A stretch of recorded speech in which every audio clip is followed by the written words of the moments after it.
Your Wi-Fi has been dragging all week. Videos buffer, pages load slowly, and one thought keeps creeping in. What if someone else is actually on your network right now? Here's the honest answer. It's possible, but probably not the way you're picturing it. Most people imagine a stranger outside, actively cracking your Wi-Fi password bit by bit. The normal way in is simpler than that. Think of your Wi-Fi password as a guest list at the door. A device types in the password, and it's admitted. From there, a security standard called WPA2, or the newer WPA3, does the scrambling. It encrypts what that device sends, so it can't be read by anyone nearby. So, if that front door is this solid, how does anyone actually get in without knowing the password?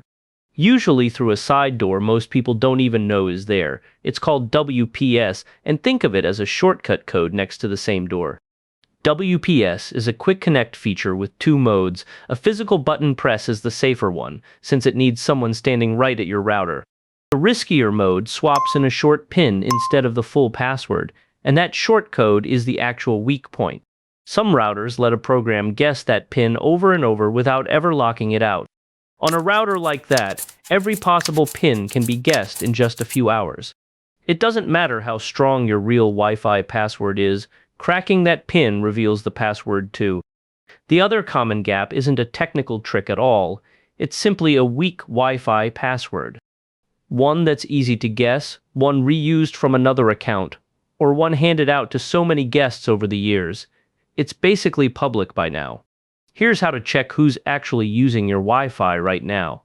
Start with your router manufacturer's app if it has one. No app? Open your router's own settings page in a browser instead, using the router's address, often something like 192.168.1.1. Look for connected devices. It's a useful check, not a guarantee. A device that's turned off or asleep won't show up either. Match each one to something you own. Phone, laptop, TV, thermostat.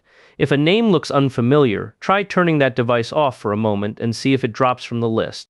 If it does, it's probably just something you own with an odd name. If nothing drops off, that entry is worth a closer look. Now for the fixes. If your router offers a WPS PIN mode, disable it.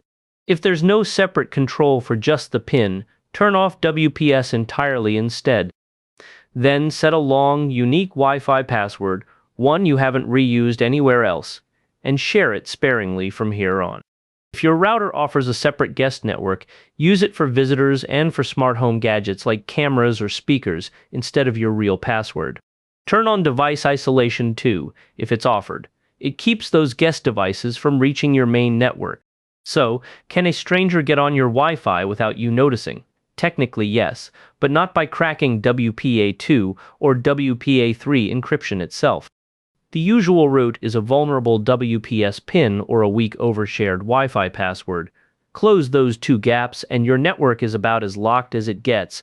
A quick check of your device list every so often is really all the peace of mind you need. No cracking, no drama, just a 5-minute habit. If you enjoyed this video, leave a like, drop a comment below, and subscribe so you don't miss what's next.